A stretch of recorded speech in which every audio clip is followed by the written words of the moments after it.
You know how fast you were going? What? How fast you were going? I don't know. 10? 8.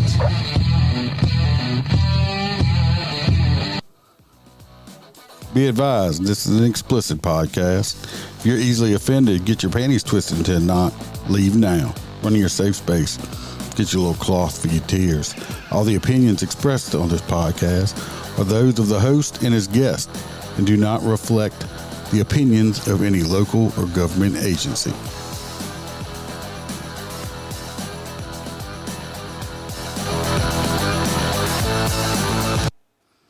Welcome to Motor Cop Chronicles podcast. Your host, Iceman. We have a guest today. We're going to introduce him in a minute. When we get the housekeeping out the way, of course, we always got to do that shit first. If you want a great cigar, go to mypatriotcigar.com and use promo code MotorCop15. Get yourself a good cigar. So, small businessman busting his ass. Helps me out, helps him out. Also, if you want any merch, you can go to the Motor Cop Chronicles website, motorcopchronicles.com, or you can just go to the Etsy store. Got all kind of T-shirts, cups, glasses, whiskey glass because we like our whiskey. If you would like extra episodes, you can join the Patreon. You can also try it 7 days for free.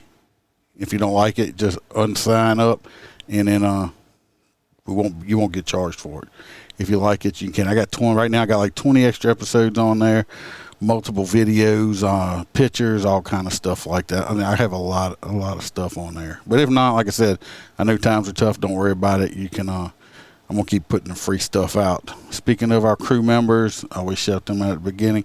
We got Jared Nitrous. He's up there riding his motorcycle in the snow because he's crazy. We got Mr. John DeMink. We got Dan Carlson with Barley Boards. We got T-Bird. We got Mr. Jim Pocrant from the Short Track Guys podcast. If y'all like race car driving stuff, go check them out. Our favorite truck driver, Hoppy Hoppison. We got Mr. Blake Walker, A.A. Ron from I Had to Say It podcast. That's one of my go-tos also. We got Mr. Z Palmer. We got Roy Spalding, not Roy with the P, Roy with the S. We have JoJo, our favorite girl from Down Under. We have Kaylee Norris and Natasha from the state of Washington. And, of course, our OG crew member is Melissa Holstein. We appreciate y'all helping me pay the bills, as always. So we're going to introduce Mr. Pitts over here. He has his own podcast. I'm going to let him do his own, intro to himself, his own background or whatever. So welcome to the podcast.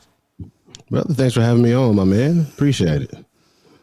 I don't really know. Appreciate how to do my own intro, but I mean, just tell him, about you and some of your experience. He's still active law enforcement, also.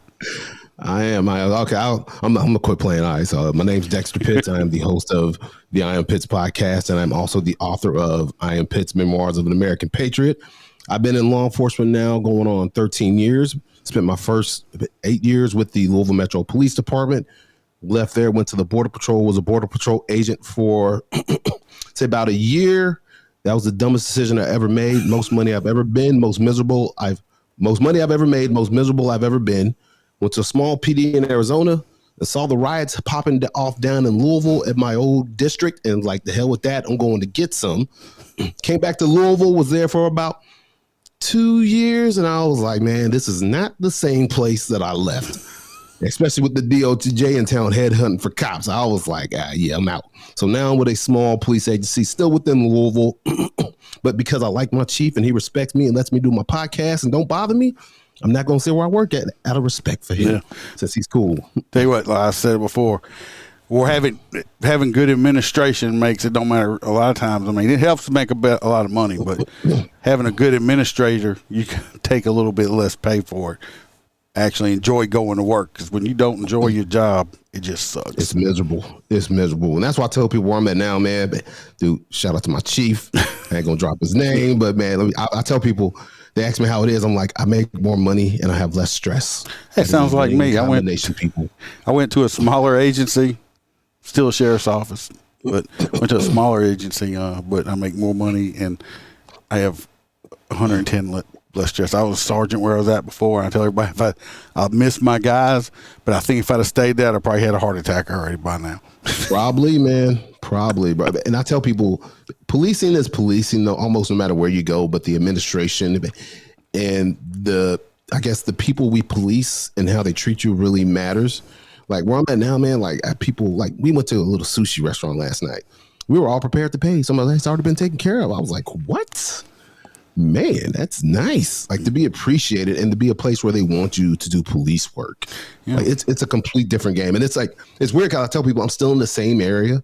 I'm just a couple miles east of where I used to police, bro. So it's kind of like nothing's changed. It's still the same justice system that sucks. Excuse me. It's amazing how different the population can be from just a few miles. Mm-hmm. Yeah, man. It's really, and it's just like that in the hood, man, where you have, the hood gets a bad reputation, but the truth is most people down in these areas are good, hardworking, tax-paying citizens. But you have certain segments within the hood where certain streets, all the problems come from. One street over, you don't get a single call, but that one street ruined it for the whole area, man. Yeah. Or one family. It's just crazy how that works. Yeah, that's so true. It's like, we just had a homicide a couple of days ago where I work at, and we get there and there's people standing around. There's just guys laying in the middle of the street, face down, with 2 shotgun blasts to his chest, and nobody was even checking on him. I mean, it's like just another day, man. Just a regular old Wednesday. It's like, come on. Yep. And those people that care, guess who? Us. Wow. I'm gonna have to change a wire on this thing. Excuse me for a second. There it goes. Oh, we were on our way, and I mean, can you give us some information? No, I don't talk to the police. So I kind of lost. Like, bro, you want us to help? I mean, I put some crime scene tape up for you. What you need, homie? What you need? I got you. Yeah. We can only do so much. It gets plumb insane. I don't understand it sometimes, Yeah, get killed in broad daylight. In the middle of a baseball game. There's 200 people around. I ain't seen nothing. Nobody seen nothing. I'm some blind ass people. And at the same time, I understand, because they're afraid that, bro, if I say something, they're gonna come and find me. I tell people this is why we have the Second Amendment in this country. Exactly. You are able to protect yourself. You are able to. It's like 4 streets, 4 blocks over, they're telling each other in a heartbeat. Oh yeah. Oh, he did it. Everybody a gangster to them life sentences start getting handed out, man. He did it right there. That's why when we got there, we're like, "What happened?" So it had just happened, so we started getting into them excited utterances, like, "Oh, so and so did it."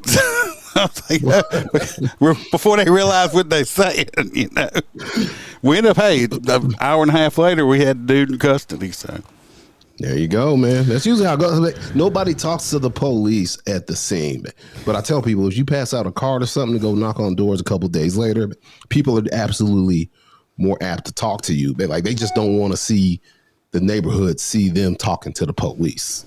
Well, this was so close. The wadding from the shotgun had embedded inside too. Damn. Yeah. Yeah. So it was a nasty one. Cousins come to find out. Cousins. Yeah. I hope they weren't. I hope it wasn't over another cousin that they were trying to have sex with. Nope. Bro. No, it wasn't on that. No, it wasn't that. We like them goats that go, yeah. It's almost like the Middle East down there. It's like, why do you think we got them rubber boots on? Can you stick them goats' feet in the front of them? They can't get away from them. Oh my God. And I can say, man, my family's from Mississippi. I can say these jokes. Understand how it goes in the deep South, bro. Well, we pretty deep right now in this heat we having down here. It's ridiculous. Hey, bro. That's that slavery heat, boy. Y'all can have it. We have been we were out setting up this morning. We got motorcycle competition this week. One of the hosting agencies, and oh my God, you're sitting out there and you're just dripping in sweat. It's already so hot. It's gonna be ridiculous. It's supposed to be the hottest, according to the news down here. It's supposed to be the hottest. This weekend is supposed to be the hottest one ever on record. It's like, great. Picked a great weekend to have motorcycle competition. Man, do y'all have to wear y'all vests during that time? Well, my agents don't require us, so no. Some do. I wish, man. With my new agency, the one thing I don't like is we wear inner vests. Let me tell you, I hate the inner vest, dude. Oh, it's so bad, man. I miss the outer vest because the outer vest, you could kind of take it off and air yourself out and dry off a little bit. The inner vest, man, it just sticks to you all shift. My old agency, they have the vest where it still looks like a Class A uniform, but it's like you have a polo on, but the vest looks like a Class A on top of it. So that's what they wear. Agency I work for now, you can wear straight up tack vest. That's what we had on Metro. Yeah, we can wear straight up tack vests, and they'll have their taser and stuff on their chest, stuff like that, and so they can wear that. And it's just my chief he's adamantly against it. He says, first it's tennis shoes, and then after the tennis shoes, it's going to be beards, and after beards, it's tattoos, and then baseball hats. Next thing you know, we got on tack vests, and we look like shit like Metro. Hey, he does not play it. He's adamant. He's like, I don't care what y'all bring me. We're not doing. Say, boss, we don't want to do no new boot scooting. New boot goo for that. Yeah. We all just got ripped for that too, man. Because some dudes was coming in like wearing like tennis shoes all black, and they cracked down, man. I just got there. I was like, damn. Like, man, I was like, man, I don't want to wear combat boots for 10 hours a shift. So I'm trying to be comfortable. Yeah, I used to wear straight up motor boots. My department's a little slacked off. Our Class A is basic. Our normal uniform's like a Class B with BDU pants and everything's embroidered, And they looked at me. One of the other guys, just a uniform guy, looked at me today and said, "Hey, you got on Hey Dudes or something?" I was like, "No, but they slip on black leather loafers." They're like, "What you do?" I said, "I've been doing this shit almost 28 years. I'm going to be comfortable." Hey, man, you're going to fight crime. You got to fight crime comfortably, man. I was like, I'm a motor guy. It's like the other day, why ain't you motorcycle? I'm like, it's 115 degrees outside. Yeah, I thought that was more of a reason to ride. They're like, yeah, but you one of those. They're like, you can just, why don't you ride? I was like, when you get hot, do you go home and stand in front of a blow dryer? I said, I don't think so, because that's what it is. It's like having a blow dryer, just blow it in your face. It's 115 degrees outside. I think that'd be more of a reason to ride, man. Get that wind whipping on you and just... Yeah, if you don't realize you got 240 degrees between your legs. Ooh, and you got the hot engine, and it's just hot air blowing in your face. It just gets to the point where it's just miserable. So what are the pristine riding conditions that you like to ride? Pristine's probably about 75 to 80. Low humidity. Never in Louisiana. Which is probably about 2 days out the year. 2 days out the year, yeah. So, I mean, yeah, saying down here, I mean, well, if you've missed some stuff, you don't know. I mean, you good chance you'll be wearing shorts in December for Christmas. Oh, yeah. That's we usually get, a little bit of cold for maybe a couple of weeks. That's it. People's like, yeah, we had 2 seasons, hot and chilly. Yeah, no, I'm glad to be just above the Mason-Dixon line, man. I'm like I said, I tell people, I was like, I work in Kentucky, but I live across the bridge, though, bro. I don't live like 30 minutes from where I work. I have no arrest powers when I'm off. I love it. I live where y'all have counties. You got to go through. Oh, yeah. It'd be 3 of y'all counties before I get to where I work at. Or is it parishes? It's parishes here, yeah. So, but it's like I got to drive through the parish I live in, another parish, and another parish before I get to one I work. Shoo. So it's like I live 40 miles outside where I work at. So once I get out, I'm like done. And the what I tell every young cop, I wish I had started doing that early in my career, because when you know how it is, when you first become a cop, this job is your life. It is your identity. It is everything. But like, you got the take-home car, use it to your radio when you're off, because you're always in the know about what's going on because you're the police. So when I got to my new agency, they're like, you realize you can't have a take-home car because you don't live in the state. I'm like, you can keep your funky car. I just want that paycheck. Like, I don't care about nothing else. Like, you could keep the car, but man, I tell people I did not realize how tired and stressed out I was until I completely removed myself from the city and the state from where I was working, to where when I come home, I don't worry about running into somebody that I arrested or wrote a ticket like I did last night at work. Man, I stopped this car that ran a stop sign where I work at. It's a young white girl, and from the looks of it, I'm judging her. She's the type that only date black dudes. And the attitude was instant. She's like, why are you stopping me? I'm in a rush. She had that attitude. Like, she had the attitude and the look and the head swing. And I was like, okay.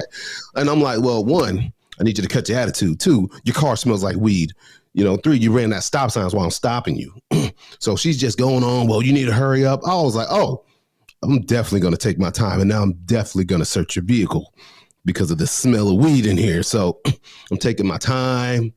My partner back comes up. I go search the car. I'm taking my time. I don't find any weed, but the car reeks of it. I cut her aside. Dude, this is how bad it is. I have not written a ticket for running a stop sign in almost 10 years. She's the first person in 10 years I've written for running a stop sign because she couldn't cut the attitude. She couldn't stop popping her gum. So she got a ticket.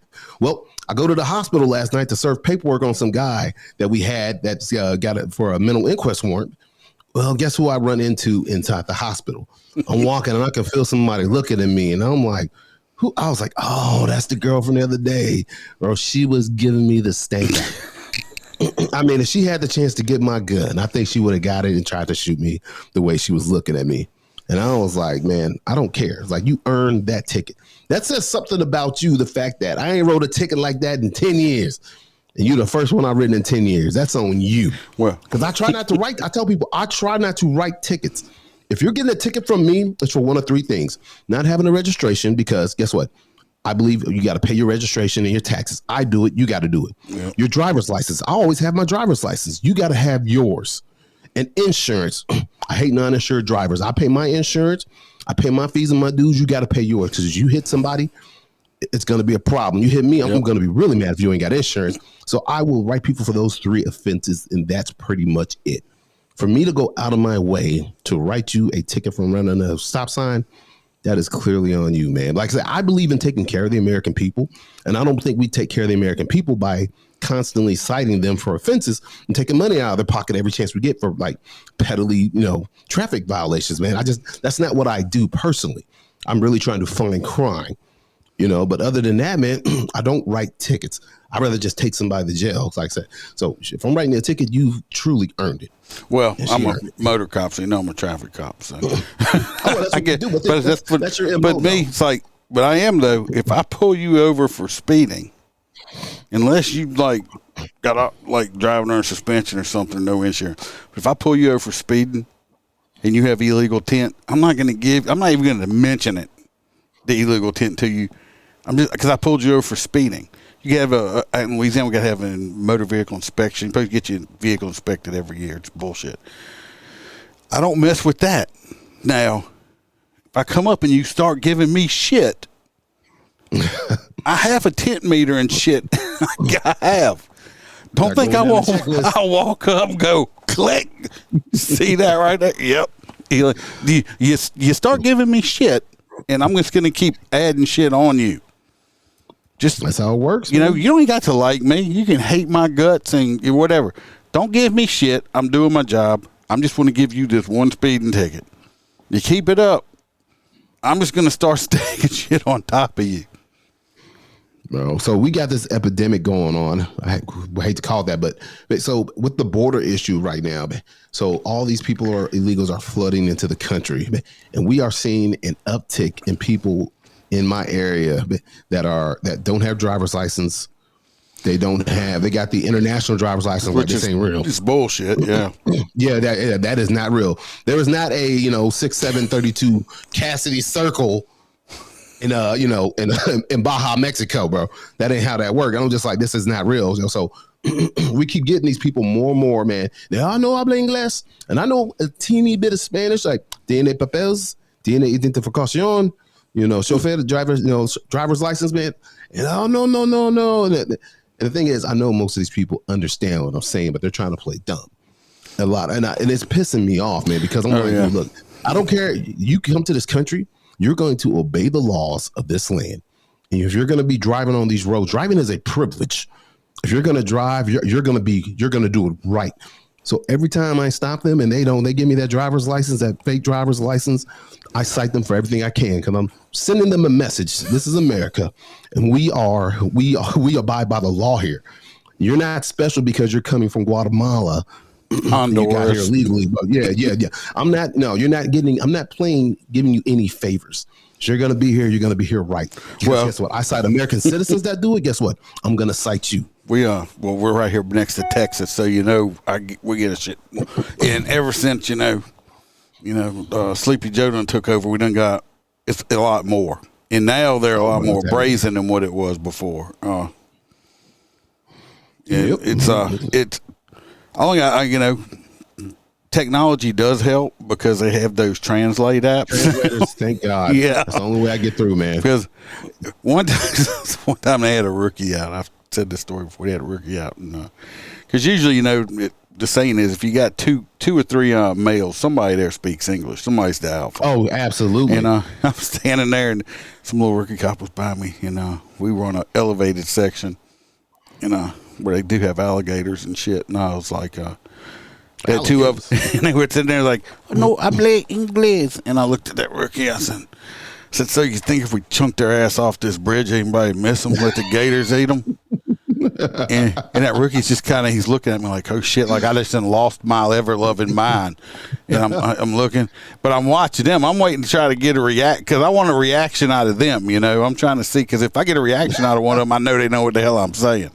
Either they were good actors or they didn't know what the hell I was saying because neither one of them reacted. Later on, I was like, I was just joking, man. I'm seeing if they would react like, oh, no, don't, sir, don't, But I'm like, I wasn't really going to chunk them over. I was just trying to Jedi mind trick them.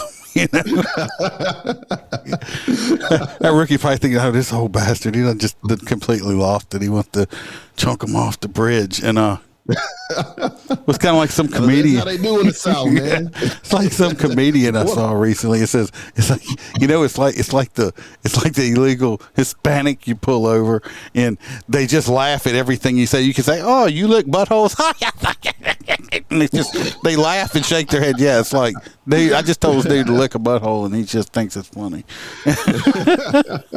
I said that in Spanish on accident, apparently. Oh, have you?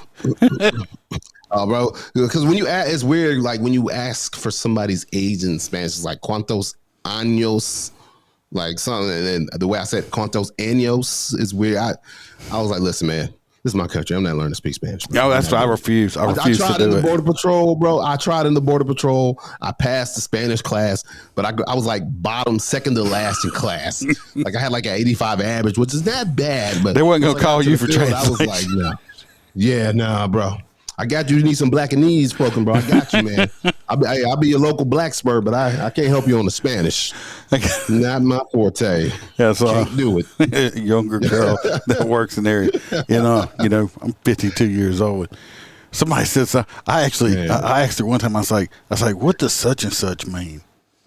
And she's like, oh, that means such because I forget what it was, but it was like I didn't know what the meaning was or what they were trying to say.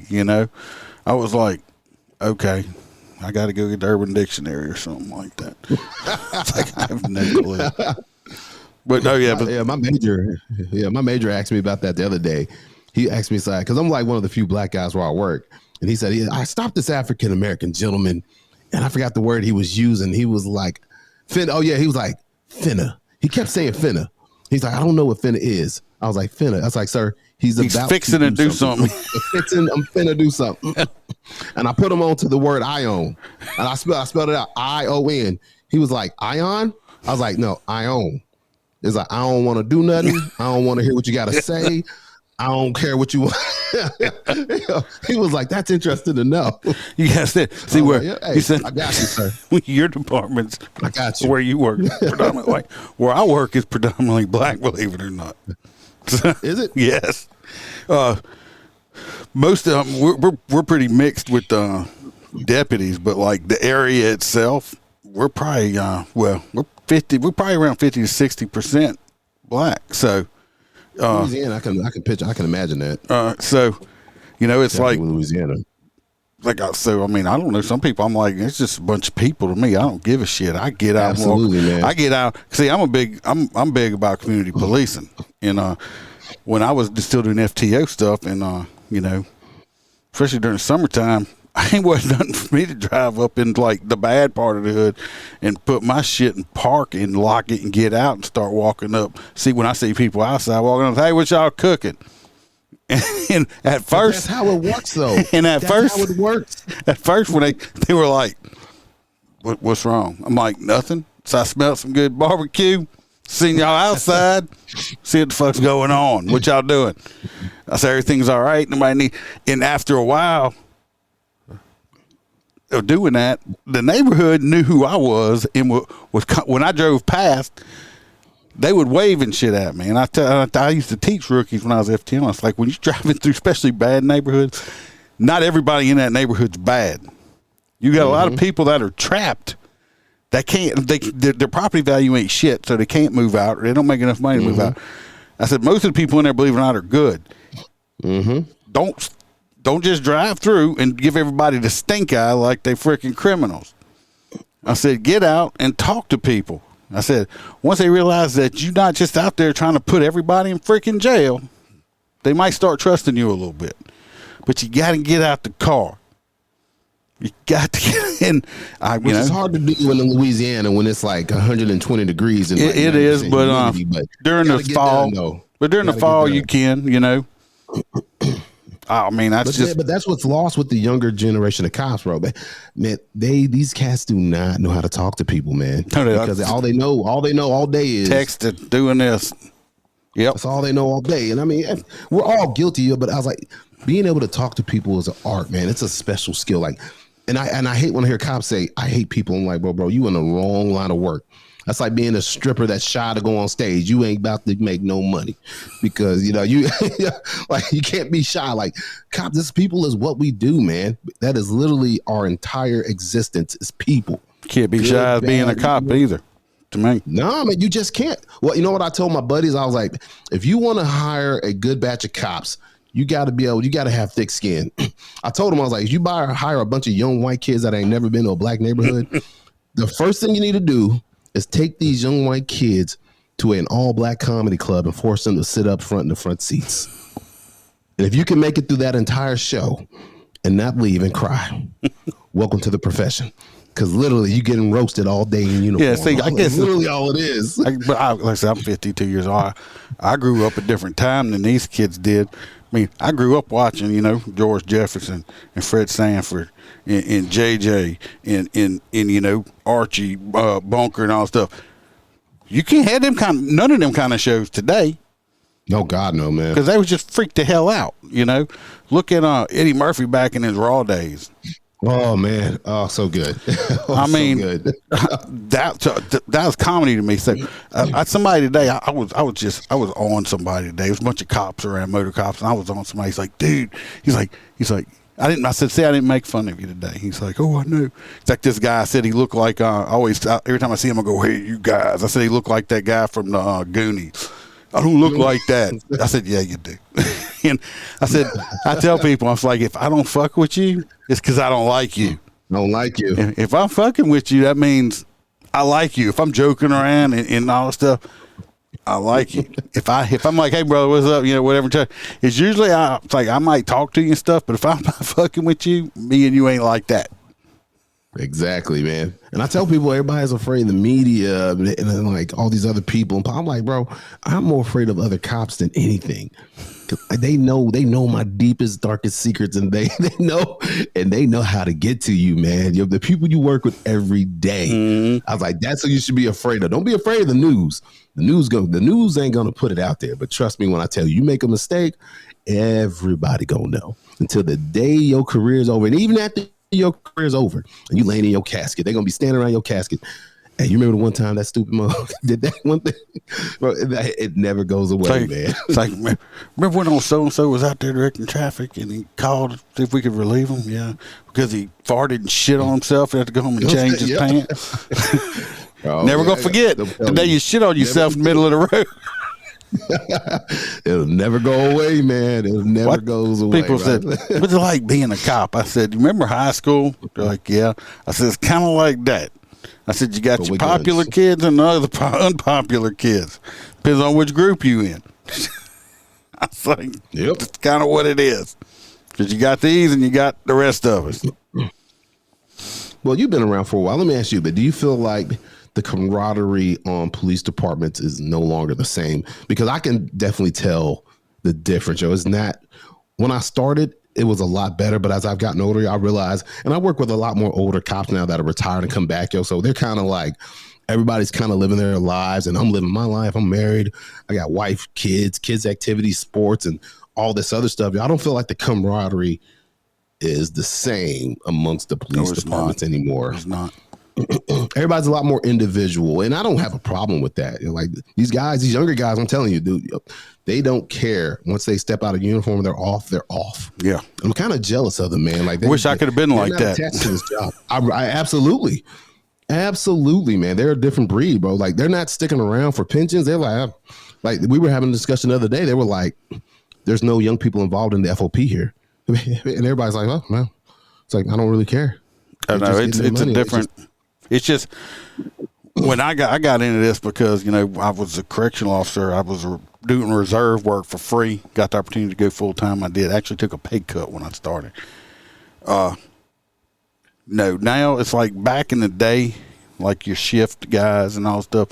You always, at least once or twice a month, you at Joe's house, you at Smitty's house, whatever. Y'all hang out on the weekends. All the families would barbecue together and stuff like that. No, it's not like that at all anymore. It's like nope. It's like very rare case, bro. We get together for funerals and pretty much that's it. Yeah. That's usually it's almost like a family gathering when unfortunately one of us gets killed. That's when you see that's everybody. When it matters. Yeah, man. Then unfortunately they're doing way too much of that. I do an end of watch episode every month, beginning every month from the following month. From everybody that lost their life. And at the end of the year, I do everybody, but it's still way too many. I think we had still 12, 13 last month. It's ridiculous. Yeah, it was a lot last month, dude. And I don't talk about it a lot on my show because, man, I feel like everybody knows, man. But man, it's just hard. I guess it's because I've buried so many friends that have died wearing this uniform. And it's like I don't need to remind. I mean, you can see right back here on my wall. This is my partner Zach right here, man. This is his thing right here. He was killed up on the interstate December 18th, 2021, man. Like it just hurts. It's like, man, I've lost so many people wearing this uniform, when I need to talk about it, I put it out there and talk about it, but man, honestly, it's just hard. It's really hard. That's why. And I always tell people I feel very fortunate that I've been doing this for 13 years and different capacities. Lord knows I've been in my fair share of situations where I was like, man, I might not make it out, and I'm still here, But then I look at a young guy that comes on the street, is on for like maybe a year, not even that, and dies. And it's just like, what? Like, but how am I still here? Yeah. So there's always a little bit of survivor's guilt. I mean, I carry that with me from Iraq, man. When I think about all my buddies that died over there, that guys that didn't come home. And here I am. I call it my bonus years of life, man. I've gotten 18 bonus years of my life because I should have died on January 2nd, 2005 when I got hit by that bomb. But I'm still here. But the other guys, for some reason, weren't as fortunate or weren't as lucky. So the fact that I'm still here, I tell people I try to be a good representation in my everyday life, not just in uniform, but even when I do my podcast and everything I do, to be a good representation of what these guys would want me to be and what they would try to be doing with their lives if they were still alive, man. That to me, that means something to me. And so that's why I tell people, man, my last name, when they hear the name, it's last name Pitts, it means something. I want that to be associated with something positive and not just all the negativity that goes on in the world today and just playing the card or, I'm a poor veteran or, I'm just a victim. And I don't want that to be my existence or what people look at when they listen to my show or when I come on to talk about cop things or come on somebody else's show, man, because there's just so much more to life than all the negativity we got going on. That's why that's why most of my podcasts ain't like a lot of the cop ones. I don't try to talk about training too much. I try to stay. I mean, They got plenty of them out there on mental health, and they have a lot of money. So I try to stay more on the comedy side of it, where we just, you know, like I said, on Wednesdays I talk different crime and stuff, and I'll talk shit on the, we're like, yeah, I mean, like we. Not too long ago, we had a dude that tried to, down here in Baton Rouge, this dude, like, jumped the fence and broke in these people's backyard and tried to rape their German Shepherd. No, like seriously, like, had his pants down trying to rape this poor dog. Crap like that. Yeah, they got something. Was there that one yellow boot there? No, he didn't have it, but it's like, but so I try to stay on the funnier side most of the time. Every now and then I get serious, but most people probably think there's like something's wrong with him. So I'm like that on duty too. I'm like the guy, like me and you are on a call. If we were on a call with somebody somewhere, and like I said, there was just something stupid going on, I'm the guy you just don't want to look at, because I was good, because it's like, oh my God, what the hell is he about to say? Because it's like, I'm just. That's how I try to be, man. That's the people I like to work with. They're man. It's like, oh God, it's like Austin's here. What the hell is he gonna say this time? Gonna get us fired or something like that. Like my partner, we had made a traffic stop, and it was some American Indian, and I had pulled them over, and they had a license plate and the driver's license, and I was like, "Hey, I said, y'all like American Indians?" And it was like 3 of them. He's like, "Yeah." And his name was like, I don't know, Henry Smith or some shit like that. And I'm like, I looked at him. I said, "You're like a real Indian?" He's like, "Yes, sir." I said, "How is your name like Henry Smith?" I said, "Shouldn't your name be like looks like chicken or some shit like that?" And he's looking at me. I said, "Look, dude," I said, "we stole all your land and shit. I'm not going to write you a ticket to you. Just go on out of here." And my partner's like getting back on his motorcycle before I even finish. He's like, "Oh my God." He said, "You going to get us fired?" He said, "You just told these people we stole their land and shit." I said, "Well, basically, we kind of did." He's like, "Then you asked why his name wasn't Clucks Like Chicken." I was like, "Well, fuck." It's like, I thought it was funny. It's like I pulled a guy over in a Prius. Pulled this big guy over in a Prius. His last name was Hightower, like from Police Academy. From Police Academy. I'm like, dude, how in the hell? I said, your last name's Hightower and you're driving a Prius. I was like, you're a disgrace to your last name. You ought to be ashamed of yourself driving a Prius. And he's like, and I still wrote him. He's like, my God, he said, you degrade the dude about driving a Prius, and then you still wrote him a ticket. I thought he was in a friggin' Prius. He's like, how do you even speed in a Prius? It's like, oh man, that's like. But I mean, the guy's like, oh my God. No, what's funny is I pulled later that day. I pulled a dude over in a Tahoe, and I walked up, and he told me he was speeding because he was late for that. He teaches Wednesday night Bible study in the evenings, and I looked at him. I said, "So, did Jesus tell you to break the law?" And the guy looked at me. He said, "You pulled over Hightower earlier, didn't you?" I was like, "Huh?" He's like, "You that guy that pulled the guy in a Prius?" And I said, "Yeah." He said, "He come in the office. Tell me about you." He said, "You made fun of him and wrote him a ticket for driving a Prius." Oh my God! I was like, "Jesus is small word." I said, "You know what?" I said, "You tell Hightower that I let you go because you got a V8 in your vehicle. You have a nice day." And hand him his driver's license back. Oh man. Ladies and gentlemen, that's what we call discretion. I had somebody call and complain on not too long ago. Called and complained because I knocked that they were doing like 80 and a 60, and I dropped it down to like 71 for them so it wouldn't cost so much. Called and complained on me because they said I didn't in the chair. They were like, "What?" That's like, well, no, he can do that. It's his discretion. He's trying to do you a favor. Look at that. No good deed goes unpunished, man. Called and complained on me because I tried to help him out. It's like, wow. So everybody, if the Iceman pulls you over, that's why I don't give breaks like that no more. Because every time I try to be nice, I get called in on. When you sign your tickets, do you sign Iceman? No, unfortunately, I don't. You should, absolutely should. I wish I could. Put on the back. Just put. You have been stopped by the Iceman. I am on the back. Iceman. It's on my helmet. It says Iceman on the back of my helmet. Oh, I love it. Like I got a sticker on the back of my motorcycle on my box, and it says It says, "Smile, I could be behind you." You know. I was somewhere. This other person, they were like, "Man, they let you put that on your motorcycle?" I'm like, "I don't know." They're like, "What do you mean you don't know?" I said, "I didn't ask. I just stuck it on there." I said, "It's been on there for like 3 years." I said, "I know they saw it. I figured they would have told me to take it off if they didn't like it." I had an old sign in my police car that said, "No, I don't know your cop friend, and yes, you're still going to jail." And it was right on the glass where I would sit all the prisoners on the right hand side. Yo. They'd be like, "What the hell is this supposed to mean?" I was like, "That's there just in case you start throwing names out. It don't matter to me. I hate that shit. Can't help you."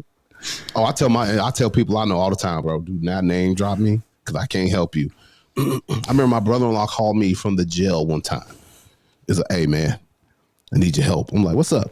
"I'm in jail," and they said I got an NCIC warrant in Indiana. It's like, "Well, you know I work in Kentucky, so you on your own." Sound like you going to Indiana, motherfucker. Send me a postcard back. Yeah, bro. You a grown man. I can't help you. You made these choices, man. And I tell all my friends, like, do not name drop me because it's not going to help you. I was like, bro, if you get hit, take the hit, man. I learned my lesson a long time ago. I had some female name drop me, not name drop me, name drop somebody else, and I ended up letting her go. And later on, I seen that cop. I said, "Hey, I let your girlfriend go." I was like, he's like, "What?" He's like, "I had no girlfriend." I said, "So," I said, "I don't even know who you're talking about." Ever since then, like, "Oh, I'm so and so's girlfriend." Really? I said, "You got him on speed dial?" I said, "Call him." Let's talk to him. "My daddy's such and such." "Oh, is it?" "Yeah, really?" "Call him up. Let me talk to him." Let's holler at him. Yeah, let's talk to him. Because it's like, who is it? "Oh, I work. Okay, I just got your kid out here. Just want, yeah. If I do let you go, they still gonna know about it." Yep, and he's still going to court. I used to, when my old foreman, these motherfuckers, they used to, when people that flop out a special deputy commission or something, I'd be like, "All right," they're like, "Can I have that back?" I was like, "You sure can. Once you go to the sheriff, you can get it back from him." I was like, because I'm pretty sure when he told you he gave this to you not to use it in situations like this. Man. Yeah. No, I've never been the guy to try to drop the police car, but I've always been afraid that something like that would happen to me if I did it. So I try to give little subtle hints. Like I'll have like my radio in like my center console or something, or I have like my police bag on the side of the seat, and hopefully they see it and be like, "Oh, I think this dude's a cop." If you ask me, it's like, I just want to let you know. I got my duty weapon right down here. Yeah. I thought about that because that's what I mean. Because I'm gonna have a gun on me, so I'm gonna say I'm letting you know I got my duty weapon right down here. Before your duty weapon, whatever. But I don't say let me see your badge. I'm like, let me see a commission. Because you can buy a badge off the internet. I want to see your commission card out here. It's like your commission card. I want to see that. I don't care about you, but I don't even carry a badge on me. I carry my commission. No, I don't carry a badge either, Harley. So I carry around my little sack. My wife, my kids call my purse. Got my commission card in there. Yep, I keep mine, bro. So I got stopped in Nashville when I was at the Opry Mills Mall, bro. So they have these canine detection dogs that can pick up on gunpowder. So I'm just walking, and then some little security guard comes up to me. "Excuse me, sir. Quick question." I'm like, "Yeah, what's up, man? Would you happen to be carrying a firearm?" Like, who are you to ask me if I'm carrying a firearm? He's like, "Well, our dog just seemed to hit on you when you walked by." I was like, "I am." He was like, "Are you a police officer?" I was like, "I am." He's like, "Do you have ID?" And I'm like, "Am I being detained?" No. I do. That's what I wanted to do, yo. That's what I wanted to do, yo. But I showed him my card, and he could see I was law enforcement. It was, "All right, man, appreciate you. You're good to go." And I was just gun sniffing dog. Bro, a gun sniffing dog. I've been around law enforcement for 13 years. I knew dogs were amazing, but I did not know that they had dogs that could pick up a gunpowder. I know they have bomb sniffing dogs, but I don't know if that's the same type, yo. But I was just like, my mind was completely blown. And I told my wife, like, I need to do what we can in Louisville, because Lord knows in this city, dude, they need it more than anywhere. We've had so many shootings here in Louisville involving kids, and it's a lot at the mall. We had a big shooting at the mall about 2 months ago, man. A bunch of kids just started slinging rounds inside of a hat store, man. And I was like, man, what could we have prevented if we had these dogs at the mall. Just it would just help so much. And well, a couple weeks ago, I'm in the mall and I see a sign for the dog. I was like, well, hell yeah, man. And the thing is, man, they can afford this stuff, but people are so cheap. They don't want to spring the money to, help these people that come to their establishment feel safe, man. Nobody wants to, dude. And it's just kind of like, that's why I tell people I don't go around big cities no more. I try to stay away from malls. Nashville was a special case because we were on vacation and I was like, oh yeah, let's go check out this giant mall in Nashville, but I mean, it just proves to me why I don't hang around large crowds. Like right now we got the Kentucky State Fair going on here in Louisville. Some dude accidentally shot his girlfriend the other day. Accidentally. Apparently dropped his gun. Yes, accidentally he dropped his gun and shot her when he was picking it up. I was like, "Wow, sorry about that." My bad, baby. I'm sorry, girl. You want to go to Red Lobster later? Tell me where you want to go. I'll take you anywhere you want to go. But he got locked up, man. He was under 21 and carrying concealed, man.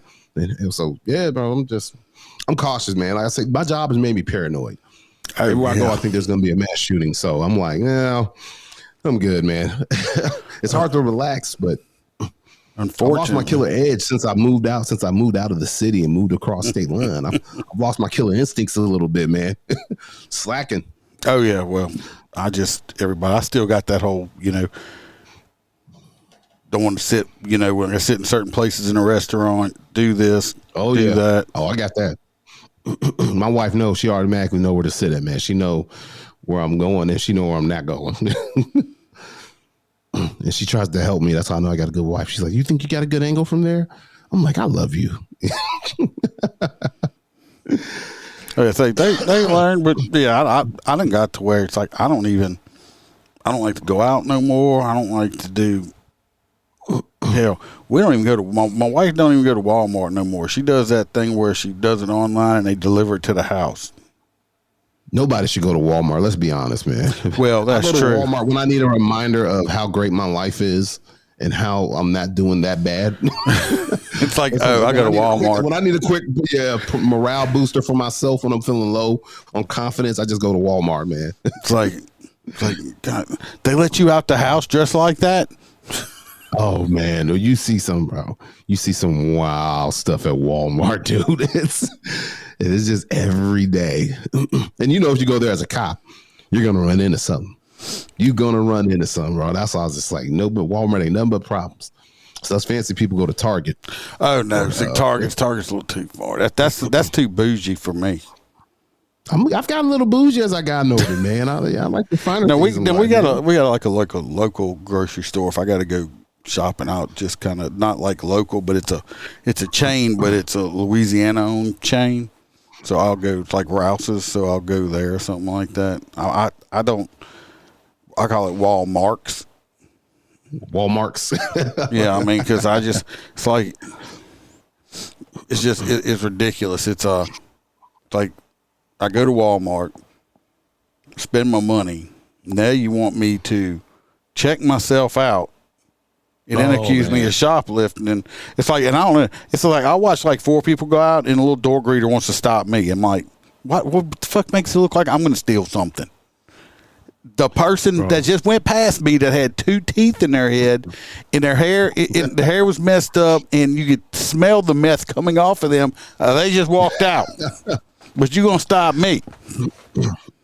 Man, you ever got... Uh-oh. I just lost them for some reason.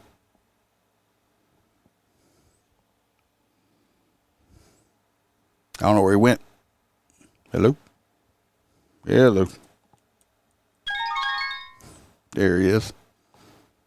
I lost you for some reason. Just I don't know, man. My whole web browser just closed. Just disappeared. I was like, man, that was quick. No, I'm back quick, man. Holy crap. But yeah. Man, you ever been stopped by a Down syndrome door greeter that works for Walmart? Bro, I have on multiple occasions. There's a guy in Louisville. He's a door greeter. You could tell he's got Down syndrome. I'm sure he's a great guy, man, but he's so aggressive. And I'm like, man, I really feel offended right now by the way this dude is asking me to see my receipt. A part of me wants to be like, nah, he's showing you nothing, man. Be ask nicer. I got followed around one time. I was getting followed around Walmart one time by the damn loss prevention dude. And I guess he thought he was slick or something. Finally, this was years ago. I used to, this was a long, long time ago. I was single, so I used to go grocery shopping at like 1 o'clock in the morning because I didn't want to be bothered by people. You know, pre-COVID, man, that was a time to be alive. Oh yeah, and I was like 1, 2 o'clock in the morning. And I'm doing my shopping, you know, but me and the, one other person and the stockers in the store, you know. And I'm sitting there. Finally, I turned around. I was like, dude, I'm not gonna steal nothing. You can stop following me. Oh, what are you talking about, sir? I was like, I could see your little handcuff things you trying to. I was like, I'm a cop. I'm not gonna steal nothing. Just follow me with your cameras. You can stop following me around. It's like, do I look like a mass shoplifter? Absolutely. It's like, absolutely. That bored. Yes, you do. Man, trust me, bro, I've gotten it, man. I tell people, when you get really good customer service anywhere you go, they think your ass about to steal something. Yeah. That's what that is, bro.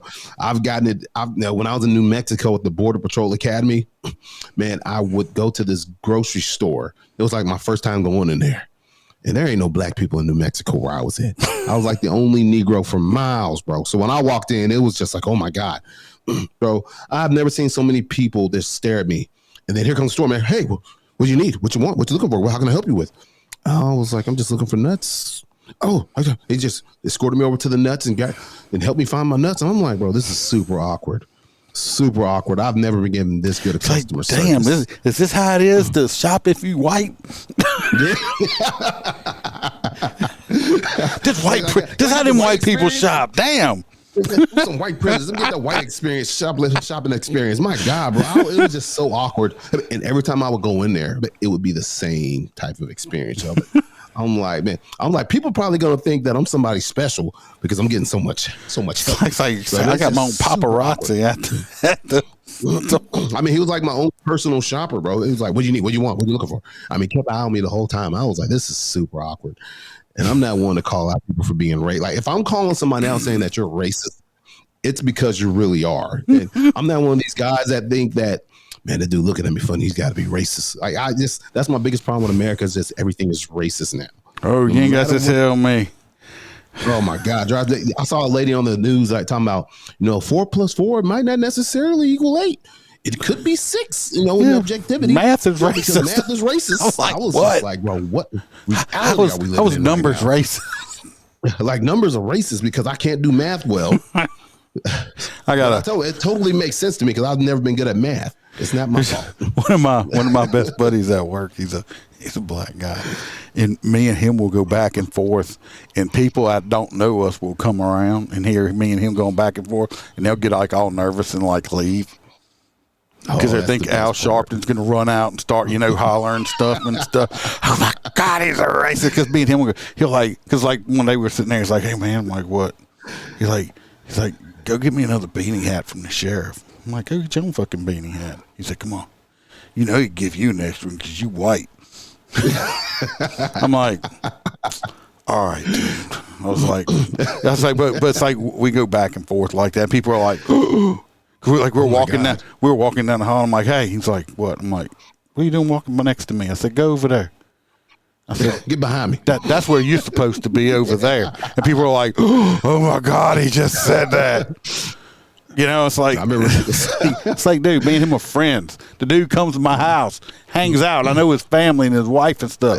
Just because he's got a better tan than me, don't mean nothing. I mean, we friends, but we can do that. It's supposed to be, man. And I feel like that's why America's gotten the way it is. I really think everybody in the country should have to do like a year of some sort of service, bro, and get to learn to be around other people. Because literally, man, when I was in the Army infantry, bro, that's how we lived every day, just clowning each other. It didn't matter what color you were. Everybody got the business. Everybody. It was, and that's how it's supposed to be, man. It makes you tough, bro. I remember my first day at my new department. I was talking to my homeboy. Well, not my homeboy, a guy I just met. And I wanted to test him. I was like, hey, man, where the black water fountains at? He's like, what? It's like the black only water fountains. I was like, you know where we at right now, man. It's the nice part of town, dude. See, me, I'd have looked at you and say, stay in the bathroom, get out the sink. And I'll be like, "This is my guy. These are my people." Because everybody else is like, oh, well, what do you mean, sir? You're allowed to use the same water fountains we are. It's like, it's like I looked at my chief. I looked at my chief a couple weeks ago after the Supreme Court made that decision on what is it? The diverse affirmative action. Yeah, affirmative action. Yeah, I looked at him. I was like, "Hey, am I good?"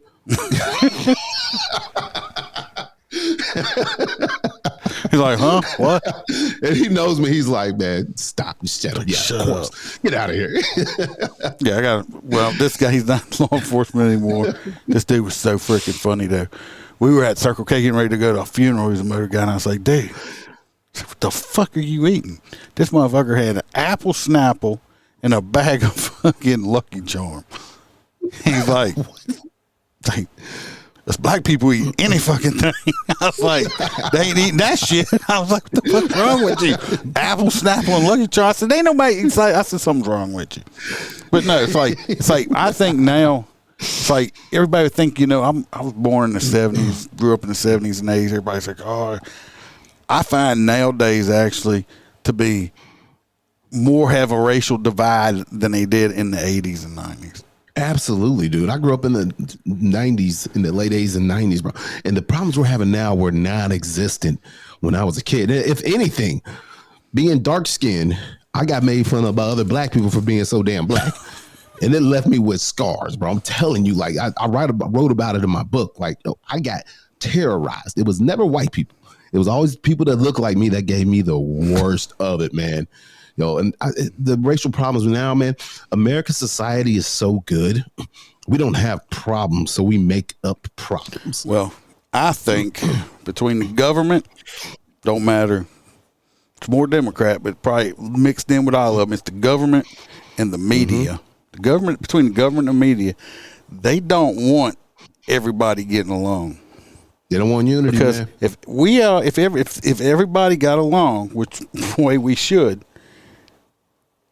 they don't have no power left. And they don't make money. That the only way they have power is they keep us at each other's throats, and so they can do shit behind our back because we're too busy fighting each other. Yep, and nobody's it's paying ridiculous. attention to it, man. Well, I threw this. Go ahead. You should see with Joe Biden, like he just passed all these legislations on lynching and all this stuff, and I'm like, when's the last time there been a lynching of a black person? I was like, when was that even a thing? Square? Really recently? I mean, it's not been a thing. There was a black dude that was murdered in Alabama, and I think it was like the 1970s or 80s, and that was it. Yeah, but it's like ain't nobody getting lynched. But when it gets around election time, they bring up these old things because it brings back a lot of old memories for people that are still alive. And then people try to make it seem like America today is still the same as it was then. I'm like, that is not the case.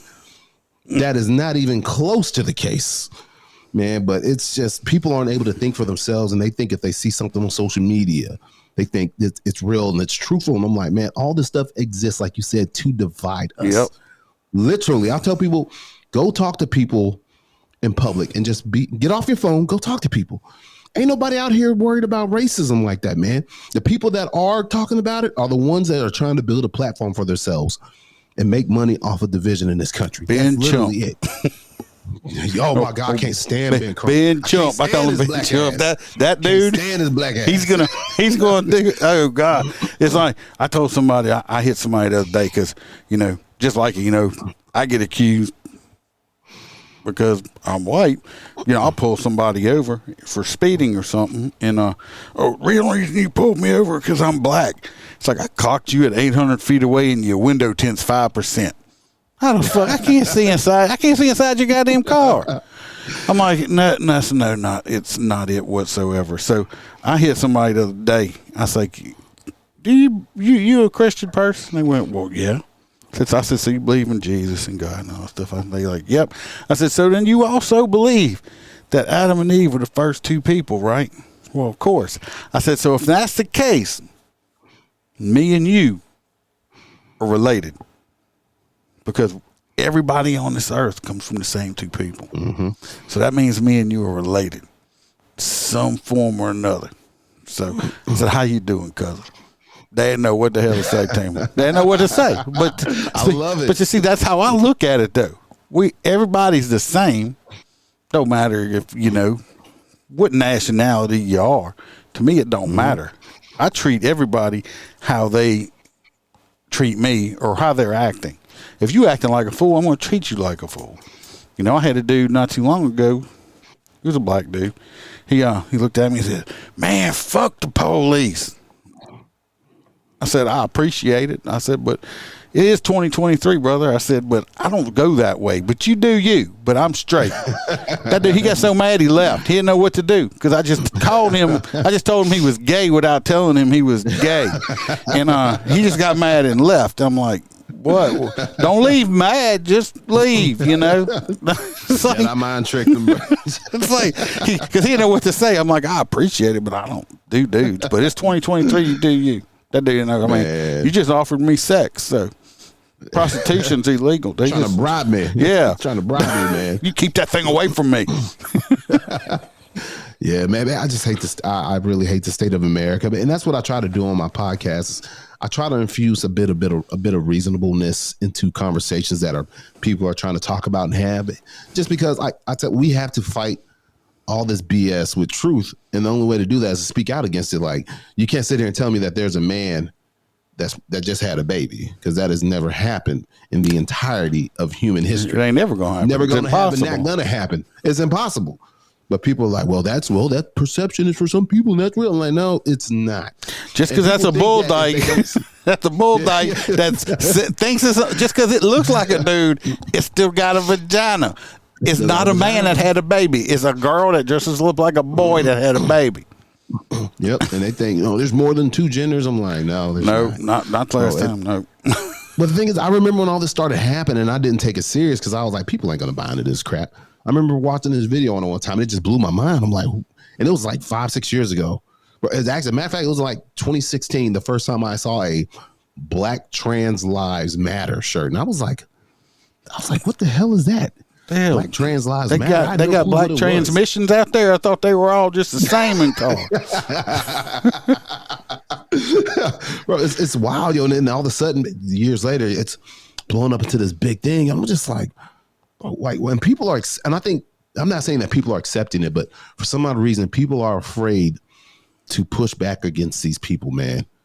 And then you got to think it's a small segment of the population, less than 1%. Less than 1%, and they are bowing down to them, kissing their feet like they Jesus. I don't understand. I'm like, man, when did we get so soft, man? I want to know. I seen something the other day. Somebody said something about a pansexual. I said, "Is that people? Yeah. Is that people that like having sex with frying pans or something?" That would probably hurt. What the hell is that? That black skillet looks so sexy. Yeah. The first thing, it's stupid, man. First time who cares? This non-binary shit came up. It was a couple years back for me, 'cause I'm fucking down south Louisiana, boy, that 50-something years old. It was on. I don't know if you remember that TV show called Deputy that they had out for like a season or so. I love that damn show. I didn't see that. But it was a TV show, and they had an actor on it, and on this show, it was a girl, but looked like a boy. Said it was non-binary. And I'm watching the show. I'm like, the fuck is a non-binary? I'm like Googling the shit. What is non-binary? And I'm like, they don't identify. I say, so it's a bull dyke, basically. I'm saying, I mean, it's like, I grew up in kindergarten. Cop had it right. Boys have penises and girls have vaginas. Vagina. And I'm surprised I haven't got kicked off like platforms just because I ain't hit their radar yet because I ain't big enough. But personally, my son, and I tell everybody, my son is like flaming gay. Okay, he don't speak to me not because that he's gay, and I say anything about it.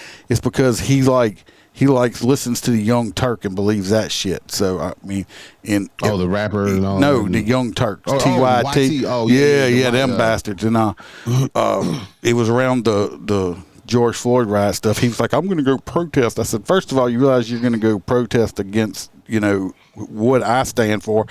I said, "And you're a 6 foot tall, blonde haired, blue eyed boy. They don't care if you're on their side or not. You're going to get your ass kicked. Okay? You're the enemy." Yeah. I said, and that's why he don't talk to me. But my son's flaming gay. Don't care. He came out of the closet when he was 15. Showed up. It's like, Dad, I just want to let you know I'm gay. I'm like, okay. He's like, that's all you got to say? I was like, I'll just wait for you to figure it out. I've been doing it since you were like 3. Told your grandma that you was going to be gay. Looked at my mom when she was still alive and said he's going to be gay. Maybe it's just a phase. I said, no, he's 3 years old. He's gay already. I said, you just didn't know. I said, look, son, the only thing I can tell you, it's like I don't know nothing about being gay. I said, make sure both of y'all use condoms, however given or taken. Or I said, and don't eat corn. I mean, nobody wants, he told me how sick I was. He's like, you're nasty. I'm like, nobody wants corn on their pecker. I mean, it's gross. So stop. Oh, it's like corn poop. It's like, but I don't care that he's gay. I don't care. I don't care. I don't care who's gay. You do you. If you want to be a man and dress up like a girl, go for it. Stay out of the sports because it's not fair. I don't care. If you take estrogen, it's not fair. You're still a man. Your bone structure, muscle structure is different. Stop taking away from these women. If you want to compete, go compete against other men. Or you know what? Y'all can start your own training division. I don't care. Leave the children alone. That's my biggest thing. Y'all saying if you can't agree to protect the children, well, there's no need to conversate. If you don't agree with protecting children, I don't want to talk to you. That shouldn't even be a partisan issue. That should just be a general acceptance. Yes. We protect children. Period. Yeah, you're butts about cutting the breast off a 13-year-old. No. If they want to transition, do any type of transition, let them do it after they become legally an adult at 18. Because y'all are saying this, y'all changed the age to buy a rifle to 21, and y'all want to do this and that, but you got a 5-year-old saying that they can take hormone blockers. No, that's bad parenting. Just leave the damn children alone. Because how many have you? I don't know if you've looked into it. They got a lot of these children out there. By the time they hit 18 and 20, they want to detransition and they can't. It's too late. And they kill themselves, man, because they done mutilated their body. Dude, I don't understand the push in this country of what's going on behind this stuff, and people have so many, conspiracy theories behind it. But me, I'm just like, I don't know what it is, but all I know is I'm gonna speak up against it, and I'm just gonna keep speaking truth, man, and say this ain't right. If I told everybody here, if I get kicked off of YouTube, if I get kicked off of Facebook, so be it. I already got my Rumble account. I told people, go follow me on Rumble because it's coming. I'm telling you, it's coming one day because I don't bite my tongue. I'm not going to. To me, I still, with freedom of speech. I don't know if you ever listen to Matt Walsh and stuff. He's really big on it. But I got my Rumble's not going to take me down for it, and I'm going to keep. I say what I feel, and I'm not going to apologize for saying what I'm saying, like so many people do. And it's just, I hate when they take it back and they apologize. It's not going to do that. No, don't ever apologize for speaking the truth, man. Don't ever. That's why, like I said, that's why I do my show, man. And everybody, I tell people, I don't hide. I'm a cop. I'm in Louisville. It is what it is, bro. You want some? Come get it. I'm not scared, man. I'm not scared. 2 years, trust me, this comes off because I ain't got to worry. I'm not throwing, 27-year career away. So like I said, I'm going to lose this, and that people might tell me to put it back on. But it's like I'm not hard to find. I'm in Louisiana if you want to find me. And there's plenty of times I've turned my head that you can see without a filter. But no, I'm like, me and you kind of the same. Everybody. Oh yeah. It seems like the world turned into a bunch of pussies. It's just absolutely, man. If do you listen to the Sean Ryan podcast? No, I haven't heard that. He's a former Navy SEAL, man. So I listened to an episode the other day. They had a 98-year-old guy that fought on Iwo Jima, and I was just sitting there and I was thinking, like, man, I can't imagine what the guys in World War II that fought real evil, fought a real war for this country to be free, and what they must be thinking if some of them are still alive today, seeing what this country has become. Oh, my grandpa would be rolling around in his grave. I'm telling you, man. My grandpa fought. He was an ex-POW, World War II, Marine Corps. He was captured by the Japanese and made it out. And he escaped twice. They had him listed as KIA because he traded dog tags with another dead Marine. He knew if they caught him again, they were going to kill him. So he made it out, and he fought in the Korean War. He was a drill instructor on Paris Island. His man's man, you hear me? Yeah, that's what I like to hear. 2 Purple Hearts. I have all his medals and stuff. Of course, he's not here anymore. He'd be in his hundreds. But from what that man fought for, and still, even when he was old, when you went to wake my grandpa up, you better stand back because he had hurt you. But from all the trauma he dealt with from being a prisoner of war and everything.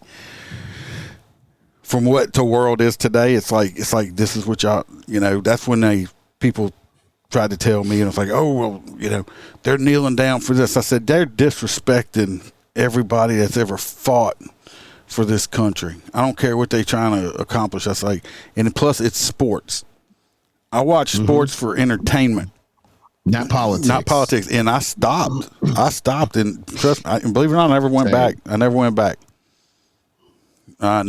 back. I was like, I just went back last year, and it's like, I watched some college stuff, but I have not went back professional at all. I think they should have. I think they should do a lot more of female beach volleyball. They should have more of that. I don't disagree with that. They should have more of that on TV. I don't disagree. I'm gonna subscribe to the yearly sports package for it. Yeah, I mean just for that. But it's I just never went back. And everybody said, but I'm a person. A lot of people, they don't do it. I'm a person. If I say I'm not a beer drinker. When I do drink, I drink whiskey. But like the Bud Light thing, it's like I would never buy it again. Nope. To tell you the truth, when Coke did their whole thing, when they went kind of woke on everybody, I do my damnedest not to buy any of their products. It's hard to do because they own so much shit. Yeah. But Reebok, when they not Reebok, Nike or whatever, when they did their stuff with Colin Kaepernick, there's no Nike bought in this house anymore. I don't care how good of a product or what that is. If that's who they want to support, I'm not going to put them out of business, but I'm not going to help them. Let me ask you, what whiskey do you drink? It depends on which kind of mood I'm in. I really like yeah, but they I try to stay away from them now though. I stopped buying them because of that thing they did. I have been on mostly what I drink is the Old Smoky now because I do. I used to be a big Jack Daniel's drinker till I found out about that whole tranny thing they did too. Y'all, you have no clue. So I work for the company that's over all of them.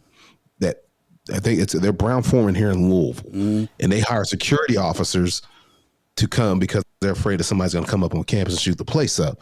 So I work there to help them out. But dude, I went in one day, and there's like trans pride flags. I'm like, what the hell? I'm like, this is Jack Daniels. Like when you think of Jack Daniels, think of a burly dude with a beard and like an axe and like a man. And they're just, bro, they have bought into the entire ESG score, diversity, bro. I'm just like, man, what? And I'm thinking it's like, man, I'm gonna keep my mouth shut and give my money right now. Yeah. No, I had heard about they did it. Caught me off guard. But I won't buy any other products. So, I refuse. But mostly, if I turn my camera, you see it. I have, a bottle of Still Austin, which that's special occasion because that shit's like $80 a bottle of fifth. I got I buy some the motor cop salad. Yeah, I buy lead slingers, which that's average 30 stuff. Yes, lead slingers, and I like the Old Smoky flavored whiskeys and stuff like that. So basically, that's basically what I buy. But no, I heard about it. I used to be a Jack drinker, and I was like, I went and started buying some Crown Royal that's made out of Canada. I used to not buy that, but I know it's like they done lost their minds up there too, though. Oh, they completely lost their minds. I did a Bud Light spoof when it came out, and actually that was my biggest watched video on YouTube. I think I got 83 or 84,000 downloads on that one. Damn. That was my biggest one. Yeah, I drank some Bud Light and turned myself into a girl. Then I drank some whiskey and turned back into a dude. So over there, like looking like Rachel Levine or whatever that dude's name is. No, it's just, I was like, Rachel Levine is just an ugly person. Yeah, he's an ugly man and an even uglier female. I actually on one of my podcasts a while back, and when I say it, you're going to go, oh yeah. I pulled up a picture of Rachel Levine, and if y'all don't know who that is, that's that they were the Biden that made it into an admiral or whatever. It's a bunch of bullshit. But I pulled up a picture of Garth from Wayne's World and said, if anybody wants to know what Garth's, oh my God, I said, if Garth's mom, this is what it looks like, right? Now you just saying, I see it. You see it now, don't you? Oh my God, that's awesome. It's Garth from Wayne's World. I mean, but it's like, yeah, it's like, God, it's like what kind of kick in the face is that to actual military people? Man, dude, and I mean, dude, I was in Iraq and I went to Iraq in 2004. You know, I joined a couple years after 9/11, and almost 20 years later, this is a complete different country. And I've seen the transition, and it's weird. And I'm just like, man, this is not the country I fought for. This is not it, man. Well, I've said to some people, I was like, you know, you see all this these new commercials they have for, you know, military and stuff, and the military's going so woke. I said, well, we're going to go to war, and they're going to be like, we don't know what happened. We called them by the wrong pronouns, and they still shot at us, and they didn't leave. It's like, yeah, the pronouns didn't work on them because the Chinese children are learning how to disassemble and clean their guns in kindergarten. Man, y'all are learning how to, paint your fingernails. It's a scary time. Then the whole military thing with it. It really throws me for a loop. Well, I just found out that in the military, now they can't get in your face and scream and berate you and stuff like they used to. It's like, nope, the Army does not do it anymore. It's like, hold up, when I was in boot camp, Marine boot camp, I was basically just go watch some Full Metal Jacket, except for the punching part. It's like, they were up in. I said, no wonder. I mean, I want a badass fighting for the country. I don't need somebody that, knows pronouns. I'm waiting, but I'm waiting to get hit. I haven't, I'm waiting to get hit on, get with somebody like, well, my pronouns are, I go by she, Cree, and Frim, or what I'm going to say, my pronouns is Sweet Dick Daddy with the candy balls. So you could just call me Dick, but that's, or Daddy, however you want to call me. But yeah, so Ice Daddy. it's like what? I'm waiting to get it because, I was at one place this past Halloween, and it was a tranny behind the counter, and I mean, it looked like a dude to me. So I said, I just called it a dude. Of course, like I said, I got that face even when I have this thing on that people, like I said, people kind of look at me and like, wow, he looks like he's ready to kill. That's just the way I look. It probably keeps a lot of people from, I'm not a small guy. I'm 6 foot and right now I need to lose some weight. I'm like 305 pounds. So I'm not a small guy as it is. And they're just kind of like, yeah, we're not going to say nothing to him. Yeah, no, I better let it raw. They better let it ride, man. Just let him go. He looks like an asshole. Yes. Recently maybe I should look more like an asshole, man. I probably should, dude. Like people, I don't know. Somebody told me my aura is just so nice and gentle, and I'm like, man, that's not good. Like people come up to me all the time, even when I'm off. Like I was telling people the other day, I had this white lady walk up to me when I was going into this Huck's gas station. I held the door for her, and she's wearing a mask. So once I saw the mask, I knew she was probably a little crazy, yo. So she just stops and looks at me like, I'm sorry, but your skin is so beautiful. And I was like, boy, that is creepy. like you just freaked me out. Crazy white lady. Oh, it got worse. I'm not going to talk about my next podcast show, but it got worse. She started talking about when she was growing up and she would cry to God because she didn't, because she was white and she wanted to be black. And it's just so crazy how the Lord gives some people so much more pigment and melanation and some of us none at all. Just go lay out in the sun, woman. A teacher. Bro, it's so awkward. And I'm just like, this is not okay. But I'm just like, I look so nice that she feels like she can tell me this. And I'm like, maybe I should look more like an asshole. Bro. Well, you looking at me when I went to I went to DC for Police Week this past May. Now you looking at like some old a boy from South Louisiana. I had never been on public transportation in my life. Bro, we have it over here where I grew up. I had to get on the metro, which is the subway. I was like, man, this is like a freaking Disney World ride for me doing that shit. And then we were on it at one point. My buddy was there, and I said, "Scoot over." And had this lady. I was like, "Ma'am, you can have this seat right here." And she just looked at me. "I don't need your seat." It's like, I said, "Well, excuse the fuck out of me." He's like, "They don't like male chivalry around here." And I was like, "Yeah, man." I was like, then I was walking down the street, and when I make eye contact with people, I'm like, "Hey, how you doing? How you doing? How you doing?" Nobody. They all looked at me like they wanted to have me committed. Then the only person that did speak back to me was this homeless lady, so I gave her $1 just because she said hello back. Just being nice. Just being nice. And I had to walk everywhere. I said, that's why everybody's skinny around here, because they walk everywhere. I said, and and the food sucks. Oh my God. We went to one place, and I don't know how you fuck up a cheeseburger, but the girl's like, "Well, how was it?" I'm like, "I could have licked the table and it tastes the same." And damn, man. Damn. Then I went to the bathroom. I told this story before too. I went to the bathroom and I had to piss. And I'm like looking. They had a door here and a door here, and I'm like looking. I'm looking at both. I'm like, the fuck? They both said the same thing on it. All of us. I'm like, fuck. I just want to piss by myself. I don't need everybody in here watching Jesus, me. Man. They said all of us on the bathroom door. I'm like, yeah, it's just weird. I'm just in. Nate thought I was weird because I was walking down the street and I saw like 6 trannies in one block. I'm at the zoo. I'm like, look, there's one right there. Look, wait, hey, tranny. It's like I'm not used to that shit. Where's that? Man, I'm probably too used to it, man. I was talking to one last night at this Spring Street Bar and Grill in Louisville. I was just having a good conversation about the bar. I was like, oh man, the bar's back open here. Had a good conversation.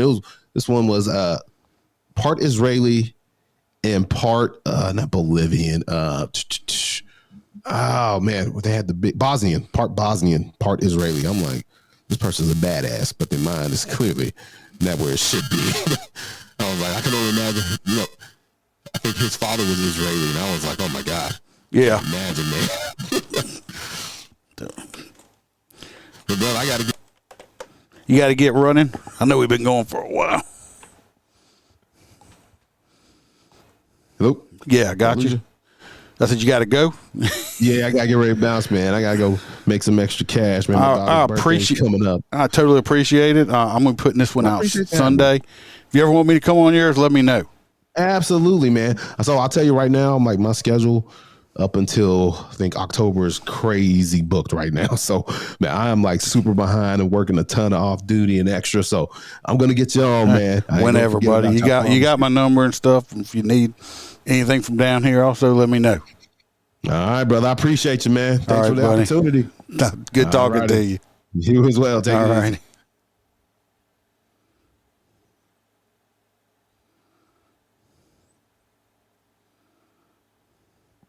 Everybody, I think it was a good episode. Hope y'all enjoyed it. Stay safe. Remember, we are not sheepdogs, we are lions.